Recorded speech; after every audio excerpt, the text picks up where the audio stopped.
sense of it. I don't think Pushpa has done anything to me. Really? Absolutely. I tell Sugu sir that. I don't have to hide it. I don't have to, I have to be very honest. I'm doing my stuff here. So no disrespect or anything.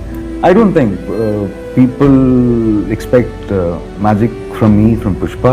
No. It's pure collaboration, love for Sugu sir. My stuff is here. എന്തിനാണ് ഫാഫ നിങ്ങൾ ഈ കോമാളി വേഷം നടിക്കാൻ പോയത്? ഇതിനെക്കാട്ടും ഭേദം നിങ്ങൾ ആ ഒരു സിനിമയിൽ അഭിനയിക്കാൻ പോകാൻ പാടില്ല. നിങ്ങളതിൽ ഞാൻ കുറേ പ്രതീക്ഷിച്ചിട്ടുണ്ടായിരുന്നു, അല്ലു അർജുനെയൊക്കെ വെള്ളം കുടിപ്പിക്കുന്ന അവരിതൊക്കെ. പക്ഷെ ഒന്നും നടന്നില്ല. ഈ 3-ൽ നിങ്ങൾ ഉണ്ടാവുമെന്ന് ഞാൻ പ്രതീക്ഷിക്കുന്നു. പക്ഷെ നല്ലൊരു തിരിച്ചു വരവ് പുഷ്പ 3-ൽ നിങ്ങൾ കാഴ്ചവെക്കും. നമ്മളെ മലയാളത്തിൻ്റെ അഹങ്കാരമുള്ള നടനെയാണ് സുകുമാർ കോമാളി വേഷം കെട്ടിച്ചത്. വേണ്ടില്ലായിരുന്നു. കഷ്ടം തന്നെ. എനിക്ക് ഭയങ്കര വിഷമമുണ്ടെങ്കിൽ പറയുമ്പോൾ.